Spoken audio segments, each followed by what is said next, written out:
So imagine you are standing on the rocky beach of your tiny island home.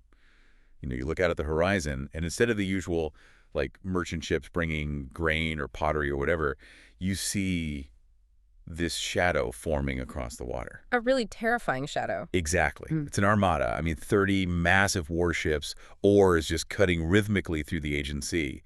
And they're flanked by dozens of allied vessels. Yeah. And as they pull up to your shores, over 3,000 heavily armed elite soldiers disembark.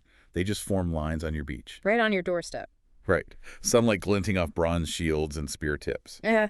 But here is the truly terrifying part, I think.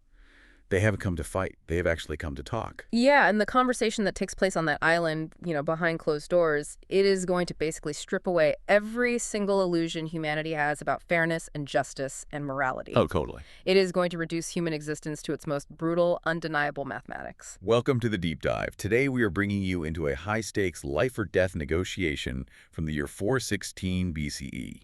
A long time ago. Right. It's an ancient event, but as we unpack it, you're going to realize it sounds exactly like a modern geopolitical crisis. Or, perhaps a ruthless corporate boardroom clash where some massive conglomerate is staging a hostile takeover. It's eerily modern. It really is. So we are looking at a comprehensive stack of sources today.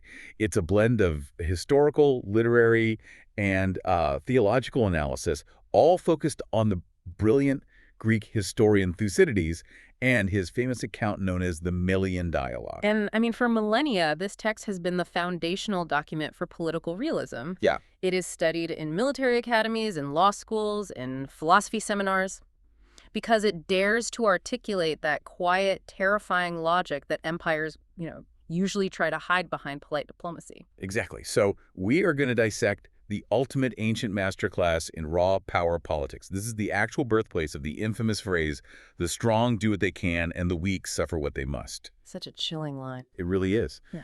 But our real mission today is much larger than just, recounting an ancient war. We are going to uncover how this 2,400-year-old conversation profoundly speaks to you today. All right, especially if you are viewing the world and the realities of human power through a Christian lens. Yes.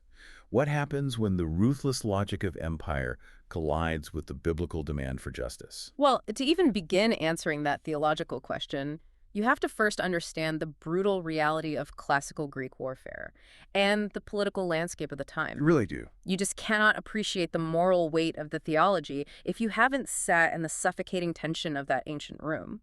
We have to look the historical facts directly in the eye. Okay, let's unpack this. We are stepping into the time machine. Let's do it. Take us to the Mediterranean in 416 BCE. Set the board for us. What are the dynamics at play here? Well, we find ourselves right in the middle of a generational catastrophe. It's known as the Peloponnesian War. This is the great consuming conflict of the ancient Greek world. A clash between the two undisputed superpowers of the era, which are Athens and Sparta. The classic rivalry. Exactly. But the year 416 BCE is strange because we are actually in a tense, paranoid moment of pause. There is this treaty in place called the Peace of Nicias, which had temporarily halted the first major phase of the bloodbath, the Archidamian War. Wait, so when you say a paranoid pause, that implies this isn't exactly a time of peace, love, and understanding. Oh, far from it. Oh. Not at all. The underlying ideological and strategic conflicts, they haven't been resolved at all. Right. Sparta remains the dominant land power. They command the massive, disciplined infantry forces of the Peloponnese. The famous Spartan soldiers. Yeah, exactly. And Athens, on the other hand, is the supreme naval power. They command this huge empire of island states and coastal cities all across the Aegean. So it's army versus navy, basically. Pretty much. And the atmosphere is just indistinguishable from a Cold War. Both sides are constantly looking for leverage. They're constantly testing the boundaries of the treaty. And Athens, in particular, is undergoing a really dangerous domestic shift. What kind of shift? Politically? Yeah, politically.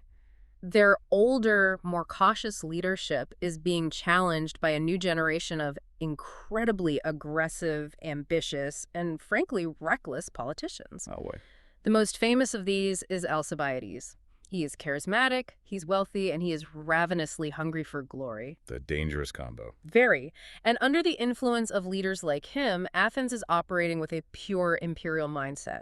They rely on fear, intimidation, and the extraction of tribute to keep their subject cities in line. Protection money, basically. Yeah, pretty much mafia tactics. Yeah. In their minds, any sign of weakness, any hesitation to use force could be interpreted as vulnerability. Right, which would invite a massive rebellion across their entire empire. Exactly. Which brings us to the target of that massive armada we visualized earlier, the island of Melos. Right, so tell us about Melos. What's their deal? Well, Melos is a relatively small island in the southwestern Aegean Sea.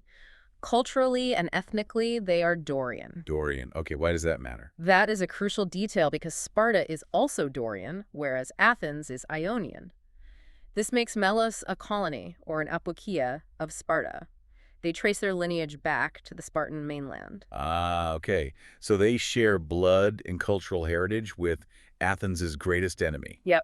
That immediately puts a massive target on their back. It creates deep suspicion, absolutely. However, the Melians had managed, for a long time, to maintain a strict neutrality. Really? Even with the war going on? Yeah. When the Peloponnesian War broke out, they didn't send ships to aid Athens, but they also didn't send troops to aid Sparta. They just wanted to be left alone. They just want to farm their land and live their life. Exactly. But in a highly polarized binary world where two superpowers demand absolute allegiance, neutrality is deeply offensive. Yeah, it's the classic, if you aren't with us, you are against us mentality. Exactly. Over time, Athens began trying to force the issue. They initiated raids, plundering Melian territory, burning crops. Oh. Yeah, essentially trying to extort the island into joining the Athenian Empire. And this relentless harassment eventually forced the Melians into a state of open hostility simply as a matter of self-defense. So wait, Athens bullies them until they push back, and then uses that pushback as justification for a full-scale invasion. That's exactly how it played out. That is so cynical. So that brings us back to the summer of 416 BCE. The Armada arrives. Let's talk about the sheer scale of the force on that beach, because I feel like the psychological terror of this moment is essential to the dialogue that follows. It really is. Okay. So the force is commanded by two Athenian generals, Cleomedes and Theseus, and they drop anchor with 30 of their own warships, plus additional ships from their allies, Chios and Lesbos. Wow. And they disembark over 1,600 Athenian hoplites. Okay, I want to make sure we understand what a hoplite represents in this era, because we aren't talking about, like, conscripted farmers with pitchforks, right? Not at all, no. A hoplite is the heavy infantrymen of the classical Greek world. They wear heavy bronze breastplates, greaves on their shins, and those Corinthian helmets that cover the entire face except for the eyes. Right, the terrifying, faceless look. Exactly. And they carry large, heavy wooden shields covered in bronze called an aspis, and they fight with long, iron-tipped thrusting spears. Jeez. When they form up into a phalanx, a dense block of overlapping shields and spears, they are an unstoppable physical force. They are the elite killing machines of their day. And the Athenians brought 1,600 of them, plus allied troops. Plus archers. Yeah, the total military personnel landing on Melos is easily over 3,000 men. Oh my God. And the entire population of Melos, men, women, and children, is very small. Seeing this professional army form up on your shoreline is a literal doomsday scenario. Yeah, it is a display of overwhelming, crushing, inescapable force. Mm-hmm. The message is unmistakable, like, submit to our empire, pay us tribute, or we will completely erase you. Perfectly stated. But they don't immediately start burning down the city gates. The generals want a meeting.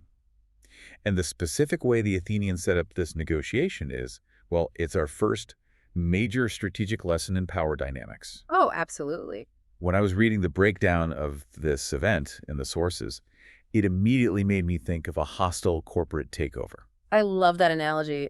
The mechanics are remarkably similar. How do you see the parallel? Well, imagine a massive, aggressive conglomerate. Let's call them the Athenian Corporation. Okay. And they're swooping in to swallow up a small, independent family business, Melos Inc. In a normal, transparent buyout, the acquirers would present their offer to all the shareholders. Right, they'd make a pitch. Yeah, you would hold a town hall, you would let the whole company hear the pitch, and you would let them vote on their future. But the aggressive acquirers in this historical scenario, the Athenian generals, they flat out refuse to speak to the shareholders. They do. They bypass the employees entirely. They demand a secret, closed-door meeting solely with the board of directors. It maps perfectly onto the ancient Greek political structure. Because in a standard diplomatic mission, foreign envoys would address the demos. The demos, Yeah. the general assembly of the people. Exactly. Every adult male citizen would gather in the marketplace or the assembly hill to hear the terms and vote. But the Athenians explicitly refuse an audience with the demos. Right. They insist on speaking only with the oligoi, which means the few, the ruling oligarchs and the elite leadership of Melos. But why the secrecy? Like, are they trying to offer bribes to the leadership? Are they trying to flatter them or cut a backroom deal? It is much colder than that. Thucydides records the Athenians explicitly stating their reasoning to the Melian leaders. What do they say? They say, in effect, "We know why you won't let us speak to the common people. You are afraid that if we speak to the demos uninterrupted, our arguments will be too seductive or the reality of our army will be too terrifying. Wow. The common people will panic and surrender immediately." Because they recognize that the general public, the people who actually have to bleed and starve if a siege happens, would look at the 3,000 elite soldiers outside the window and just fold. Yes. The Athenians want to strip away all the grandstanding, all the patriotic rhetoric that leaders usually use in front of a crowd. Yeah. They want to isolate the leadership, remove the pressure of public opinion, and force the Melian oligarchs into a brutal, inescapable, logical corner. They want a sterile laboratory environment where the only variable is just power. That's a great way to put it. So to really grasp why the Athenians feel so incredibly confident swaggering into a foreign city and making these demands, we have to understand the geopolitical reality of the 5th century Mediterranean. Yes, we do. Because the sources point to a specific concept that defines this era, which is anarchia. Anarchia. It is the defining feature of their international system. Now, when we hear the word anarchy today, we usually think of like masked rioters breaking windows, right? Or a complete breakdown of local law and order. Right, chaos in the streets. But in geopolitical theory, anarchia simply means the absence of an overarching ruler or authority.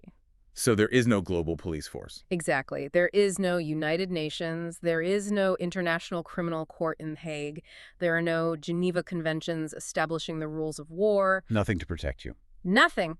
If you are a small island and a superpower decides they want your resources, there is no supranational authority you can appeal to. There is no 911 to call. So survival is entirely DIY.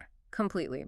The survival of a state was dictated almost exclusively by dynamis, which translates to raw power, capabilities, and military strength. Dynamis. If you had dynamis, you could secure your arch, your empire, or sphere of control. But if you lacked power, you had to navigate your survival through clever alliances, relying on kinship ties, or, simply hoping the stronger states ignored you. Wow. Okay, so we are now inside that closed room. It's just the Athenian generals and the Melian leadership. Outside, the Athenian army is waiting for a signal. The tension must have been unbelievable. Oh, thick enough to cut with a knife. And Thucydides, the historian who gives us this account, constructs what is widely considered one of the greatest pieces of political writing in human history. We call it the Melian Dialogue, found in Book 5 of his history. Specifically sections 85 through 113. Right, and right out of the gate, the Athenians established the rules of engagement. Yeah, and the ground rules are utterly devastating to any conventional sense of diplomacy. The Athenians tell the Melians, "We are not going to use fine phrases." Wait, what do they mean by fine phrases? Like polite talk? They mean the usual diplomatic tap dance. The Athenians basically say, "We aren't going to give a long, soaring speech about how we deserve our empire because we defeated the Persians 50 years ago at Marathon." Right, no historical boasting. And equally, we don't want to hear you whine about how you've never done us any wrong. We are going to dispense with all moral posturing. They are essentially outlawing the concept of morality from the room. They absolutely do. They insist that the only legitimate topic for discussion is to symphoron, which means expediency, self-interest, and practical advantage. Just simple. Yeah. They tell the Melians, "Look at the reality of the forces outside. We both know the truth of this situation. Let us only discuss what is practically possible given the undeniable disparity in military power."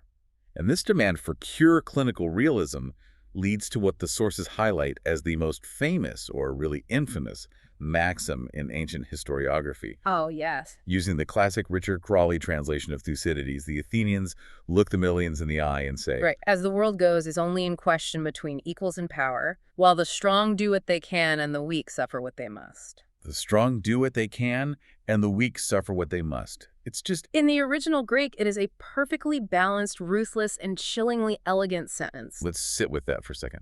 Right is only in question between equals in power. Mm. They are telling the Melians that justice is basically a luxury good. It's a concept that only exists when two armies of identical size meet on a battlefield. Because neither can easily destroy the other, they are forced to negotiate fairly.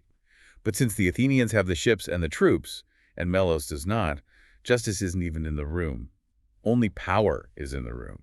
It is the total divorce of ethics from politics. But the Athenians push it even further. Oh, so? Well, they don't just say, we are bad people and we are choosing to exploit you. They claim that their behavior is dictated by a universal, inescapable law. They frame their imperialism, their domination of the weak, as physis. Business, meaning nature. Yes, the law of nature. I mean, if we think about how nature actually operates, we might think of an apex predator on the savannah, right? Like, a lion doesn't lose sleep over the morality of hunting a gazelle. No, of course not. The lion doesn't debate the ethics of the kill, it's a biological imperative. The lion eats the gazelle because it is stronger, and the gazelle gets eaten because it is weaker. The Athenians are claiming that human geopolitics is exactly the same as the food chain. That is the exact philosophical argument. They are attempting to naturalize their aggression. And the source material provides an incredibly deep linguistic analysis of how Thucydides conveys this psychology. Oh, right. This part was fascinating. Yeah, it draws on a framework called systemic functional linguistics, or SFL discourse analysis. Okay, I have to admit, when I first saw the phrase systemic functional linguistics in the stack of sources, I braced myself for something incredibly dry. It sounds intimidating. It does. Yeah. But it actually unlocks the entire mindset of the Athenian Empire. Walk us through how the grammar itself reveals their worldview. It is a brilliant way to interrogate an ancient text, because SFL doesn't just look at what the words mean, it looks at how the grammatical choices construct a specific reality. Yep. The analysis focuses heavily on the verbal aspect Thucydides employs for the Athenian speakers. When the Athenians describe this law of nature, this reality that the strong must rule the weak, they frequently use the aorist tense in Greek. Wait, the aorist tense? I remember high school Greek, but you got to remind me what that actually means in this context. How does it function? Sure, think of it this way. In English, if I say, I am conquering, that's an ongoing action in the present, right? Right. If I say, I conquered, that's an action firmly finished in the past. But the Greek aorist tense is uniquely powerful because it often captures an action as a whole, a simple, unalterable fact, somewhat detached from the flow of time. Oh, interesting. Yeah, it presents an action as a universal absolute. So by using the aorist tense, the Athenians aren't saying we happen to be conquering you right now. They are saying the strong conquering the weak is the eternal, unchanging shape of reality. Exactly. They elevate their political bullying to the level of a timeless cosmic truth. Wow. They use the word ananke, which means absolute driving necessity. They argue that they aren't choosing to be tyrants. They are compelled by the irresistible forces of human nature to expand and conquer. So their defense is basically, the universe made us do it. Precisely. Furthermore, the linguistic analysis points out that the material processes in the language, the verbs of doing, of acting, of holding power, of subduing, those completely dominate the Athenian speech patterns. Lots of action verbs. Yes. Their sentences are aggressive, relentless directives. They don't use verbs of sensing or feeling. They use verbs of force. They enforce the physical power imbalance through the very syntax of their sentences. But like, if you are the Melian leadership sitting across the table, how do you even respond to that? It's a nightmare scenario. Someone is looking you in the eye, backed by 3,000 soldiers, telling you that your enslavement is just a law of grammar and nature. Do they just accept it? Do they try to appeal to basic human decency? They fight back desperately with every rhetorical tool they have. The Melians immediately pivot to exactly what the Athenians tried to outlaw, Which was. to decayon the concept of justice and fairness. But how do you argue justice to someone who just explicitly said justice doesn't exist? You try to make justice sound like self-interest. Oh, smart. The Melians make a very shrewd argument. They say to the Athenians, look, it is actually in your long-term pragmatic interest to respect the rules of fair play. Okay, I'm following. Empires rise and fall. One day Athens might suffer a defeat. One day you might be the weak ones. And if you have spent your golden years destroying the concepts of justice, mercy, and fair play, you will have absolutely no moral protection when you fall. Oh, wow. Your enemies will treat you with the same ruthless brutality you were showing us. That is a phenomenal argument. They're basically saying, don't burn down the house of justice because tomorrow you might need to hide inside it. Exactly. It's logically sound, but the Athenians just shrug it off. They don't care. Not at all. They exhibit a chilling, supreme confidence. They essentially reply, "We will worry about our fall when it happens. Right now, we are at the top and we are willing to take that risk." So the pragmatic appeal to future justice completely fails. The Melians are running out of options. Where do they turn next? They elevate the debate. They appeal to the divine. The Melians argue, "We are standing up for what is right against what is wrong. We are a peaceful island defending our homeland against an unprovoked aggressor. Therefore, the gods will favor us." Right.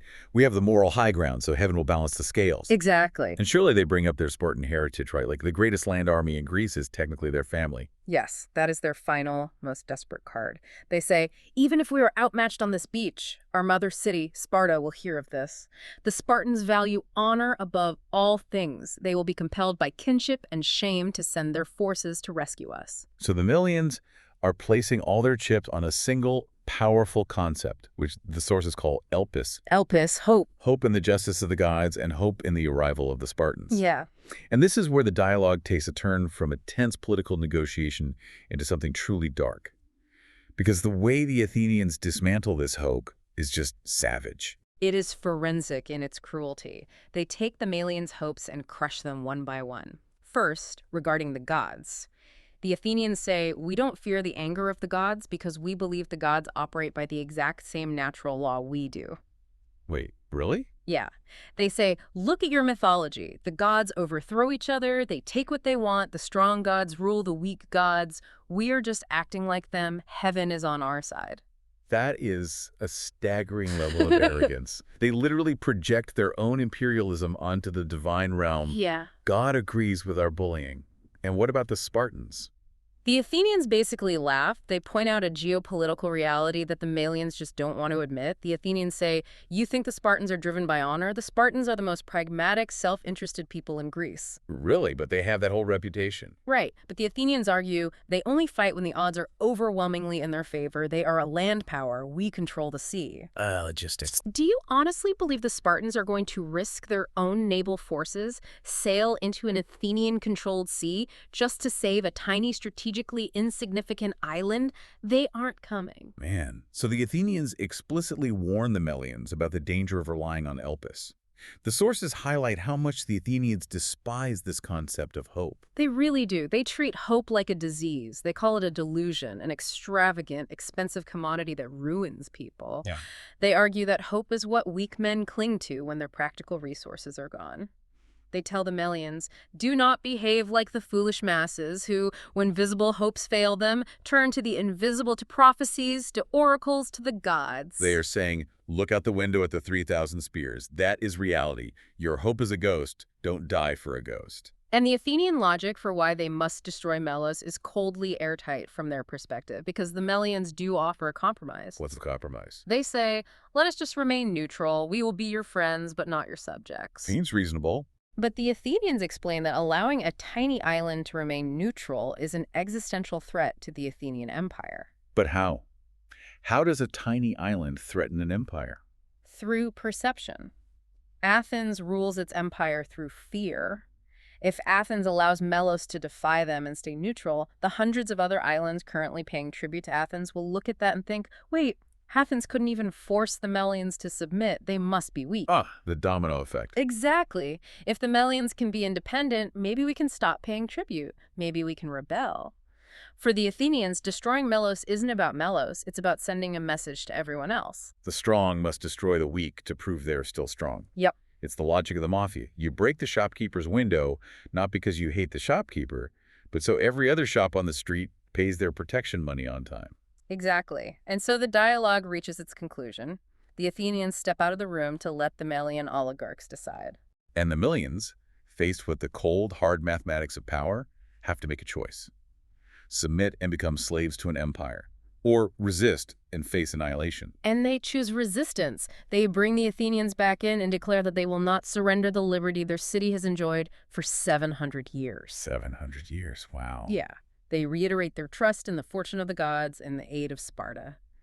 And they close their gates. Okay, so the dialogue ends, the talking stops. Here's where it gets really interesting, because now we have to look at the brutal real-world consequences of these philosophical debates. What actually happens when the strongest military in the region lays siege to a defiant island? It is grim. It is the winter of 416 shifting into 415 BCE. The Athenians build a circumvallation wall. What is that? A circumvallation wall is a wall completely surrounding the city of Melos, trapping everyone inside. They build it, leave a garrison to maintain the siege, and sail the bulk of their fleet away. Because a siege in the ancient world is a horrific, drawn-out nightmare, right? Yeah. It's starvation, disease, and just waiting. It is. The Melians fight bravely, though. Thucydides notes that they actually managed to break through the Athenian lines twice in night raids. Really? Yeah, capturing supplies and killing some guards. But these are just tactical pinpricks against an overwhelming strategic reality. And what about that Elpis? What about the hope? Do the Spartans arrive? Sparta never comes. Never. Never. The Athenians were perfectly clinically correct in their assessment. The Spartans make some threatening maneuvers on the mainland, but they do not send a single ship to relieve Melos. The hope was an illusion. Oh, that's devastating. So eventually the reality of starvation sets in. Starvation and ultimately internal betrayal. As the winter drags on, some within the city realize the end is inevitable. Treachery opens the gates, and the Melians are forced to surrender unconditionally to the Athenian commanders. They surrender themselves to the mercy of the strong. But what is the Athenian definition of mercy here? There is none. Thucydides describes the outcome in a single, chillingly detached sentence. The Athenians executed every adult male they could capture. Every father, every son old enough to hold a weapon. Slaughtered. They then rounded up all the surviving women and children and sold them into chattel slavery. Just wipe them out. Yes. And to complete the erasure of the island, Athens later sent out 500 of their own citizens to settle the land. This is known as a clerici. Let's explain that term, because a clerici isn't just a trading post, right? No, not at all. A regular colony might mix with the local population. A clerici is parasitic. It involves taking the land of a conquered people, dividing it up into lots, and giving it to your own citizens who remain full citizens of Athens. So they get to keep all their rights back home. Yep. It is a way of exporting your excess population and establishing a permanent, fiercely loyal military garrison on foreign soil.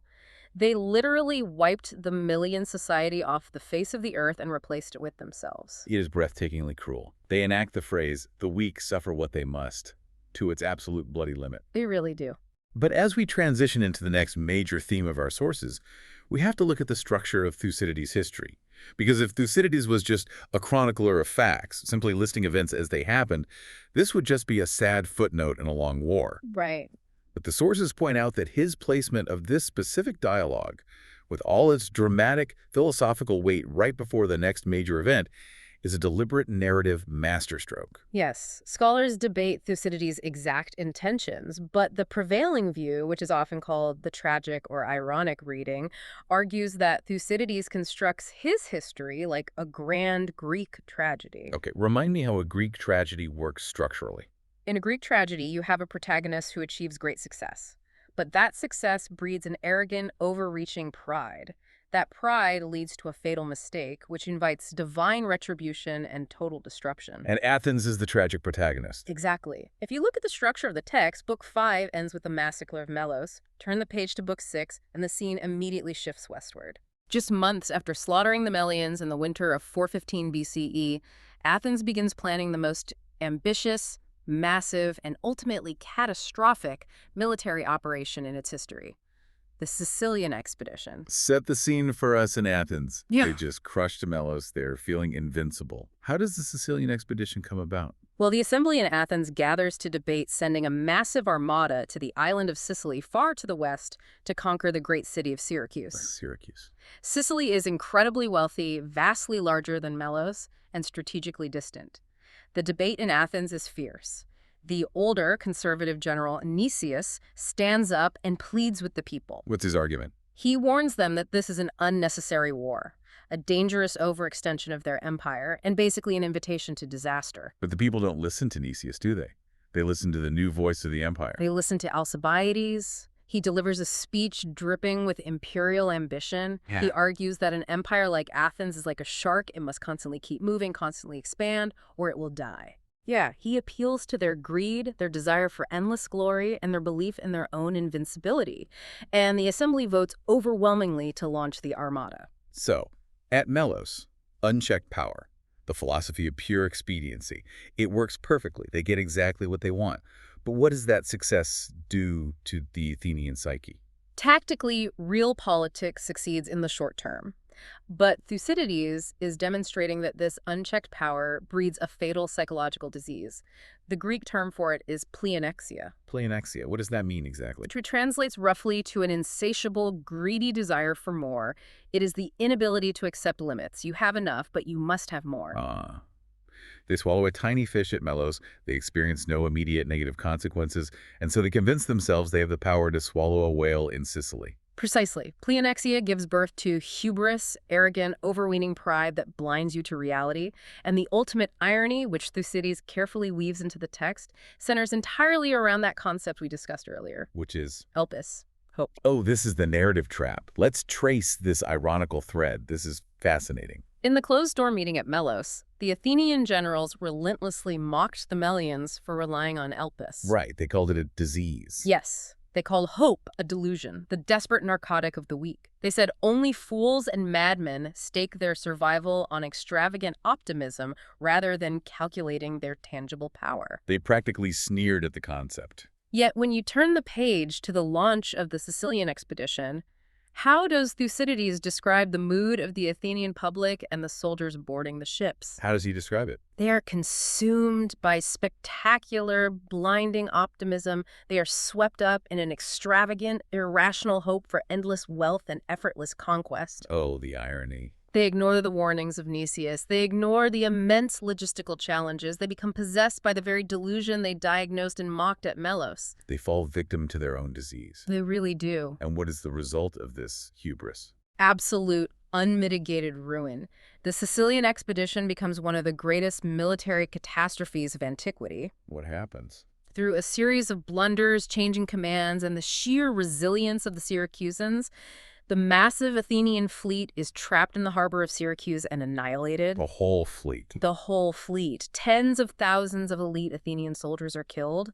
The survivors are thrown into the suffocating stone quarries of Syracuse, where they were left to die of disease, starvation, and exposure. That's staggering. The same men who starved the Melians are literally starved in the quarries. Thucydides inextricably links the moral degradation of Melos to the physical destruction in Sicily. The hubris in Act 1 demands the nemesis, the retribution, in Act 2. Right. He is showing us that raw power politics, the belief that the strong do what they can, works right up until the moment it destroys you. Don't have it blinds you. Exactly. It alienates your allies, it fosters a delusion of invincibility, it removes all moral guardrails, and ultimately it drives you to ignore your own human limits. Man. Okay, so we have spent a long time in the ancient world. We've looked at the brutal historical facts. We've analyzed the literary genius of Thucydides, the shifting dynamics of power, the linguistics of empire, and the tragic irony of Athens' fall. It's a lot to take in. It really is. Yeah. But now I want to pivot to the core objective of this deep dive. So what does this all mean? The sources we are working from don't just leave this as a history lesson. They challenge us to look at this ancient text through a Christian lens. Yes, which is a fascinating shift. Right. How does a 2,400-year-old Greek document about an island massacre speak profoundly to a Christian trying to navigate the modern world? It speaks with incredible clarity and volume, primarily because the Melian Dialogue provides one of the starkest, most uncompromising portraits of human fallenness ever written outside the pages of the Bible. Okay, let's explore that intersection. Because clearly, Thucydides wasn't writing theology. No, not at all. He was a pagan Greek aristocrat. He had no awareness of the Old Testament prophets, and he lived 4 centuries before the New Testament. Right. Thucydides is operating entirely within a secular Hellenistic worldview. He doesn't have a concept of a covenantal God guiding redemptive history. So where's the connection? Well, what makes him a genius is that he observes human behavior with surgical, unsentimental precision. And what he documents in the Athenian psychology is the exact reality of human nature operating under the total effects of sin. Oh, I see.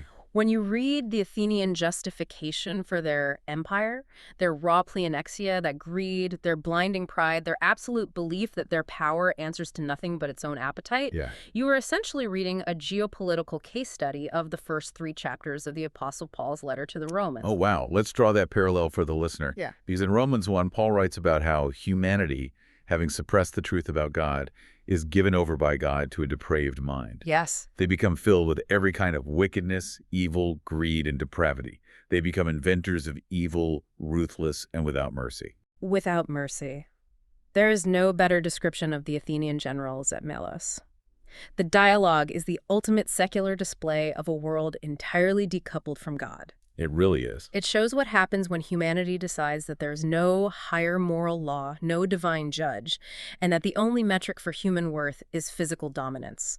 A world where the strong eat the weak, and they have the audacity to call it a law of nature. But wait, let me push back on that for a second, because I can hear a skeptical listener raising a very valid point right now. Okay, what's the point? If someone is familiar with the Old Testament, they might say, hold on, doesn't the Bible have its own intense, violent conquest narratives? Like, what about the book of Joshua? Ah, yes, the conquest of Canaan. Right. The Israelites march into Canaan, they lay siege to cities like Jericho, and there are explicit commands for the destruction of populations. How is an Israelite army marching into Canaan functionally or morally different from an Athenian army marching onto Melos? That is a highly perceptive challenge, and our theological sources address this tension directly, because it's a stumbling block for a lot of people. Yeah, it's a tough one. To understand the difference, you cannot just look at the military action. You have to look at the foundational worldview driving the action. We have to draw a sharp, uncompromising line between the secular Greek concept of physis and the biblical concept of mishpat. Okay, physis versus mishpat. Break those two concepts down for us. Let's start with physis. Well, we discussed physis earlier. As the Athenians use it, it means nature viewed as an unfeeling, amoral machine. Right. Might makes right is simply the mechanics of the universe. There is no higher moral standard judging the strong answer to no one, and their violence is justified simply by the fact that they have the capacity to inflict it. It is autonomous human power. Power without accountability. Exactly. And how does that contrast with the biblical narratives? The Old Testament narratives, even the most difficult and violent conquest accounts, operate on an entirely different foundation. They are strictly bound by covenantal ethics, divine judgment, and a highly structured moral order. Okay. The Israelite conquest of Canaan is never framed as an exercise of raw human dynamics. It is never presented as Israel is stronger, therefore Israel gets the land. In fact, the text goes out of its way to emphasize the opposite, right? Exactly. Deuteronomy constantly reminds the Israelites that they are the smallest, weakest, and most stubborn of people. You definitely weren't a superpower. No, they do not have the biggest army or the tallest walls. Yeah. The conquest is framed as a specific, limited execution of divine justice against deeply corrupt, oppressive Canaanite societies practicing child sacrifice and extreme exploitation. Right. Furthermore, Israel's military action is strictly governed by God's commands. They do not possess autonomous power. They aren't writing their own rules of engagement. No. And here's the crucial difference.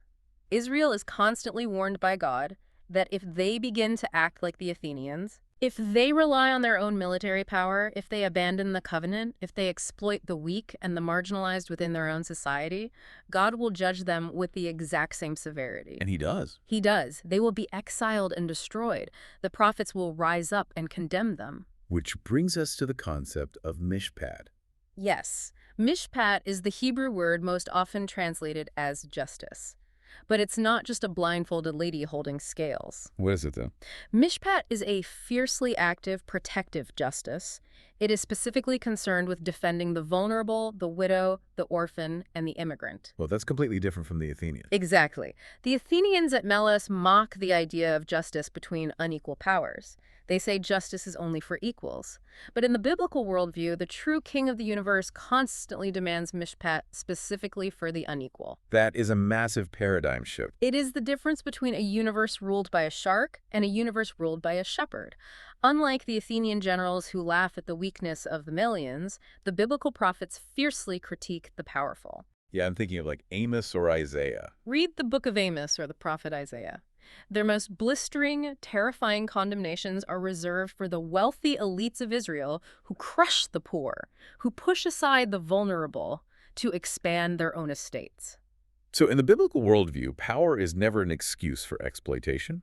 Power is a mandate for stewardship and protection. Oh, beautifully put. And that contrast between the way of Athens and the way of God, I mean, it only gets sharper and more profound when we cross the threshold into the New Testament and the teachings of Jesus. It is the difference between midnight and noon. Think about the central Athenian maxim again. The strong do what they can and the weak suffer what they must. Okay, I have it in my head. Now, hold that dark sentence in your mind and listen to the opening words of Jesus in the Sermon on the Mount. Okay. Blessed are the meek, for they will inherit the earth. Blessed are the merciful, for they will be shown mercy. Blessed are the peacemakers, for they will be called children of God. It is a total radical inversion of the Melian Dialogue. Jesus looks at the people Athens would call the weak, the meek, the mourning, the poor in spirit, and says, actually, you are the ones who possess the true kingdom. The Sermon on the Mount is the ultimate anti-Melian dialogue. Christ introduces an alternative kingdom ethic that utterly transcends the real politic of earthly empires. Because the Athenians operate onto symphoron, ruthless, calculating expediency. And Jesus commands agape, unconditional, self-sacrificial love, even for one's enemies. And this isn't just a philosophy that Jesus preaches, right? It is the reality he enacts. When you view the crucifixion through the lens of power politics, the cross is the ultimate subversion of the Athenian worldview. Perfectly stated. When Jesus stands silent before Pilate, the representative of the Roman Empire, and keep in mind, an empire built on the exact same logic of dominance as Athens, Pilate says, "Don't you realize I have the power to free you or to crucify you?" Pilate is speaking the exact language of Melos. "I am strong, you are weak." But Jesus replies, "You would have no power over me if it were not given to you from above." Wow. At the cross, the ultimate power of the universe willingly submits to becoming the ultimate victim of imperial violence. Yes.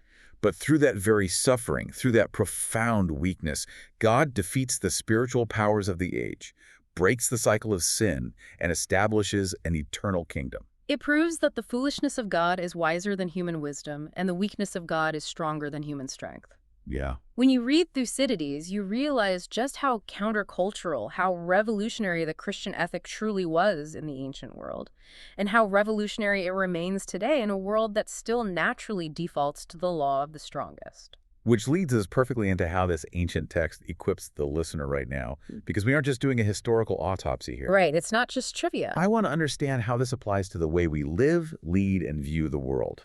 Our theological sources suggest that the tragic trajectory we see in Thucydides, from the breathtaking pride at Melos to the devastating fall at Sicily, actually mirrors canonical biblical patterns regarding the fate of human empires. Very much so. The rise and tragic fall of arrogant empires is a major recurring theme throughout the biblical canon. You see it early on in the story of the Tower of Babel. Oh, Babel, yeah. Humanity gathers together to build a tower to the heavens, declaring, "Let us make a name for ourselves." They rely purely on human capability, unified by technological pride, attempting to displace God. And what happens? God simply scatters them, confusing their language. Yeah. The project of autonomous human power collapses under its own weight. And the parallels become even more explicit when you look at the prophetic books, especially the book of Daniel. Daniel is perhaps the most perfect biblical parallel to the Thucydides narrative. How so? In Daniel, you have these massive, terrifying pagan empires. Babylon, Medo-Persia, Greece, Rome. They are represented as terrifying beasts rising from the sea. They are the ultimate manifestations of dynamis. Pure power. And you have a specific moment that mirrors the hubris of Athens just before the Sicilian Expedition. Are you thinking of King Nebuchadnezzar? Yes. Daniel chapter 4. King Nebuchadnezzar of Babylon is walking on the roof of his royal palace. He looks out over the massive, wealthy, impregnable city he has built, and he says to himself, Is not this the great Babylon I have built as the royal residence, by my mighty power and for the glory of my majesty? Wow. It is the exact same psychological state as Alcibiades in the Athenian assembly. Look at our power, look at our glory. We answer to no one. Exactly. And what happens to Nebuchadnezzar? Doesn't he go crazy? The words are barely out of his mouth when a voice from heaven declares his judgment. He is driven away from human society, his mind is altered, and he lives like a wild animal, eating grass like an ox, until he learns the ultimate lesson of history, Which is? that the Most High God is sovereign over all kingdoms on earth, and gives them to anyone he wishes. Pride goes before destruction, a haughty spirit before a fall. That proverb from Solomon essentially serves as the one-sentence summary of the entire Sicilian expedition. The logic of empire is inherently self-destructive because it operates in rebellion against the moral order of the universe. And this reality was not lost on the great theologians of the early church. Right, our sources noted that. While the church fathers didn't frequently cite Thucydides directly by name in their sermons, the truths embedded within the Melian Dialogue perfectly reinforce the patristic critiques of pagan power structures. The most monumental example of this would be St. Augustine. Right? Undoubtedly. Augustine writes his masterwork, The City of God, in the early 5th century AD, and the context of his writing is crucial. The Roman Empire, which had seemed eternal and invincible, has just been sacked by the Visigoths in 410 AD. So the whole world is basically panicking. Yes, the pagan world is in shock, Yeah. and many are blaming the Christians, saying that abandoning the old Roman gods caused the empire to fall. So Augustine writes to defend Christianity and to explain the true nature of history. And he creates a framework of two competing cities. He contrasts the earthly city, represented by empires like Rome or Athens, with the heavenly city, represented by the Church and the kingdom of God. Okay. Augustine diagnoses the fatal flaw of the earthly city using a specific Latin phrase, libido dominandi. The lust for domination? Yes, it is the exact Roman equivalent of the Greek pleonexia. Augustine argues that earthly empires are founded on violence, driven by a lust to dominate others and obsessed with securing their own selfish glory. They operate on the principle that the strong must rule the weak. But Augustine says this lust for domination is a cancer. It hollows out the society from the inside, destroying true justice and peace, ensuring that every earthly empire will eventually collapse. But the heavenly city operates differently. The heavenly city is bound together not by the love of power, but by the love of God and neighbor. It seeks humility, peace, and true justice. The citizens of the heavenly city live as pilgrims in this world, using the peace of the earthly city when necessary, but never putting their ultimate hope in political power. So bringing all of this immense history, philosophy, and theology down to earth for you, the listener. Let's make it practical. If you are sitting in your office or driving your commute or preparing for a meeting, you might be thinking, this is fascinating history, but I am not an Athenian general. I am not commanding a fleet of warships. How does this apply to me? Right. The terrifying truth is that you do not have to wear a bronze breastplate to fall into the moral trap of the Melian Dialogue. You really don't. The temptation to operate by the logic of Melos is woven into the fabric of daily human interaction. The temptation to prioritize, to symphoron pure, unfeeling expediency over to Dicaian justice and fairness is a constant daily human struggle. Let's put it in a modern context. Yeah. If you are a senior executive at a company and you discover a legal loophole that allows you to exploit a vulnerable supplier, or perhaps eliminate a smaller competitor through aggressive, underhanded tactics that benefit your bottom line and your stock options. You are sitting in the exact same moral test the Athenian generals faced on that beach. You are holding the power.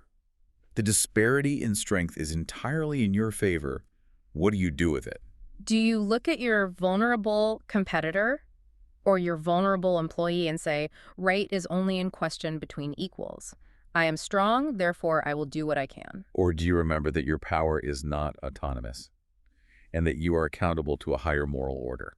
It happens in community politics, in academic departments, even in personal relationships. Whenever someone says, I can crush them, I can ruin them, and I will get away with it, so I will, the ghost of Athens is in the room. Which is why our theological sources strongly encourage the Christian listener to read Thucydides almost in the same way you would read the book of Proverbs. It is a profound manual of practical cautionary wisdom. It trains your eyes to recognize the tragic fallen nature of secular politics and human ambition. When you open the news and see modern nations invading their neighbors or massive corporations acting with ruthless expediency to swallow up rivals, You shouldn't be shocked or naive. Thucydides showed us 2,400 years ago that this is the default operating system of fallen humanity. It strips away our naivety. It prevents us from being surprised when power acts like power. Exactly. It makes you shrewd. Huh. But at the same time, it serves as a glaring warning sign. It warns the Christian to fiercely guard their own heart against the seduction of hubris. Absolutely. It demands that you actively prioritize biblical ethics, mercy, integrity, and humility over ruthless ambition, even when ruthless ambition seems to offer a faster path to success. Because the great lie of the earthly city, the great lie of the Athenian generals, is that the logic of empire is a shortcut to security and glory. But history, from Melos to Sicily, from Babylon to Rome, proves that it's actually a one-way ticket to self-destruction. It is the ultimate cautionary tale for anyone who holds power. As we wrap up this massive deep dive, I want to return to a single word that has hung over this entire conversation like a shadow. Elpis. Hope.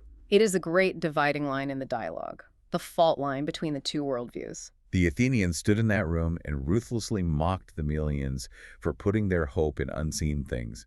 They called it a fatal delusion of the weak to trust in the justice of the gods or the arrival of distant allies when facing the overwhelming visible odds of 3,000 soldiers outside the window. Yeah. And we have to be honest about the history.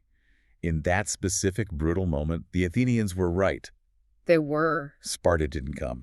The gods didn't send a storm to sink the Athenian fleet. The island was destroyed, the men were murdered, and the women were enslaved. The horrific physical reality of the massacre seems to completely vindicate the cold cynicism of the Athenians. The strong did what they could. But I want to leave you, our listener, with a final thought to mull over, one that builds on everything we've explored today.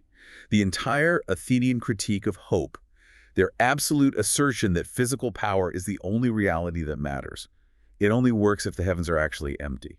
It only holds true if the universe is nothing more than a blind machine of cause and effect, with no moral judge overseeing the tape of history. Right, but what happens to the logic of empire if the Christian claim is true? What happens when a believer anchors their elpis, their hope, not in the shifting alliances of human politics, not in the unreliable promises of Spartan navies, but in a transcendent God? It changes everything. A God who stepped into history, suffered under the power of an empire, conquered death itself, and has specifically promised to cast the mighty from their thrones and lift up the lowly. It fundamentally changes the entire equation of human existence. It means the timeline of justice doesn't end when the siege walls fall. If the tomb in Jerusalem is empty, then the heavens are not. And if the heavens are not empty, does that make Christian hope not a delusion, but actually the ultimate, final subversion of power politics? Wow. Does it mean that the Melians' desperate instinct to appeal to a higher justice wasn't foolish, but was simply pointing toward a cosmic reality that the secular, brutal history of this world cannot comprehend? That is the ultimate question of faith that every person must answer when confronting the terrifying realities of power in this world. It is something profound to think about the next time you find yourself in a room or looking at a headline where someone tries to convince you that the strong do what they can and the weak suffer what they must. We want to thank you for dedicating your time to joining us on this deep dive into history, language, and theology today. It is always a pleasure to unpack these texts. Keep questioning the narratives around you and keep seeking the deeper why behind the information. Until next time, we'll keep diving deep.